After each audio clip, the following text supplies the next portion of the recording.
Hello everyone. For my presentation this week, I want to talk about the expansion of the early American Methodist Church. Now the Methodists, of course, trace their names back to John and Charles Wesley, who gathered with some other students and a well-known man by the name of George Whitefield in the 1730s. And they placed heavy emphasis on things like Bible study, moral living, living a holy life, and the sacraments.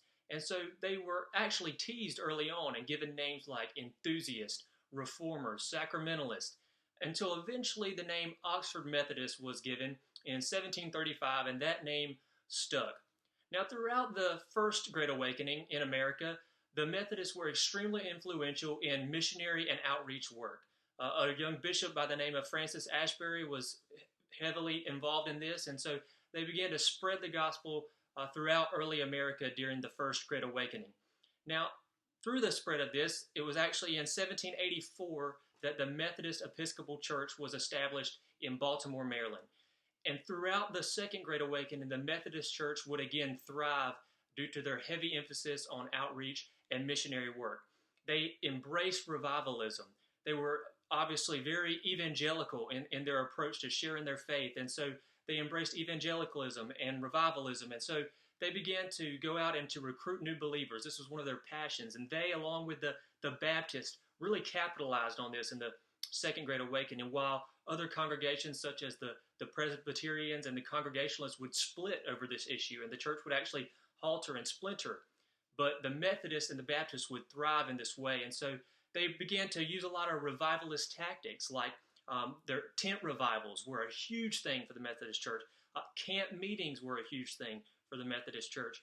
And they, along with the Baptists, again, would go out and send circuit riding missionaries all throughout early America. And so this became a great witness for them. And a guy by the name of Vernon Whaley, historian researching the impact of the Great Awakenings on evangelical religion in America, he shared that the Methodist Church grew to 5,000 churches by 1812, whereas just shy of 30 years before, in 1780, there was maybe 50 Methodist churches. And so throughout that time, the Methodist Church really exploded in America.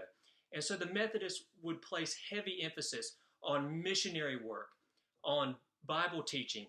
They were heavily involved in starting Sunday schools in churches in America.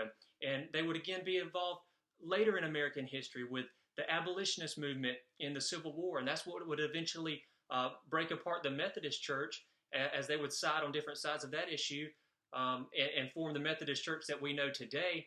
But they were very involved in the abolitionist movement and even involved with the Underground Railroad and these things. And so the Methodists were very involved in early America in missionary work and outreach, and they would continue to be involved in just establishing Sunday schools and implementing these different things, these different procedures, all these different tactics, the camp meetings that were so famous at the time, tent revivals, once again. And so the Methodists were very influential in this way and would continue to be so in the American Civil War and even throughout history. And so the expansion of the early American Methodist Church really exploded throughout the Second Great Awakening and would have a tremendous impact going forward in American history. Thank you so much for joining me, and I look forward to this continued study with you on American Christian heritage.